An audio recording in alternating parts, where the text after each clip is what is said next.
Chapter 14 Auxiliary Verbs. Let's look into. An auxiliary verb is a verb used with another verb. It is a verb that indicates person, number, mood, tense, or aspect. Let's understand. Auxiliary verbs are also called helping verbs. These are used to make request, give permission, give instructions, or order. Follow it. The auxiliary verbs are can, could, would, should, ought to, will, shall, may, might, and must. Can and could. We use can and could to state if someone was able to do something. For example, Rahul can swim very fast. Can you type on the computer? She could already read before she started school. Our teacher said we would go home early. Simran could not come to the school because she was ill. Can we come to your house for dinner? You cannot watch a match without a ticket. Mom said I could have grapes only after dinner. Will and would.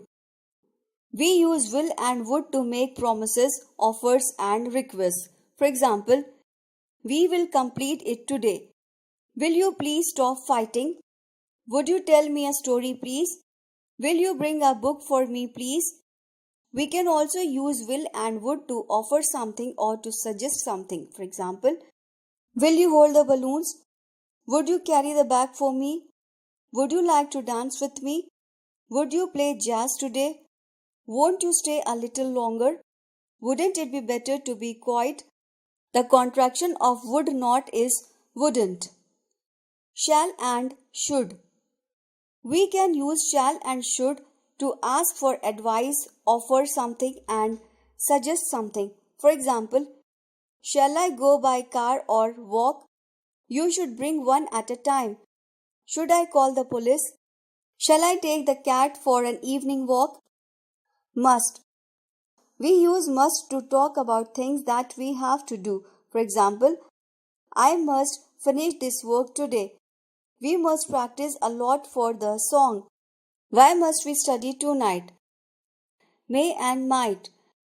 We use may to ask if we are allowed to do something and to tell someone that they are allowed to do something. For example, you may sleep for another 10 minutes. May I borrow your hammer? Mallu may leave now, but Shalu may not. We use may and might to talk about things that are possible or likely. For example, take a broom, it might be dirty there. I may not have time for party tonight. If you are not careful, you may hurt yourself.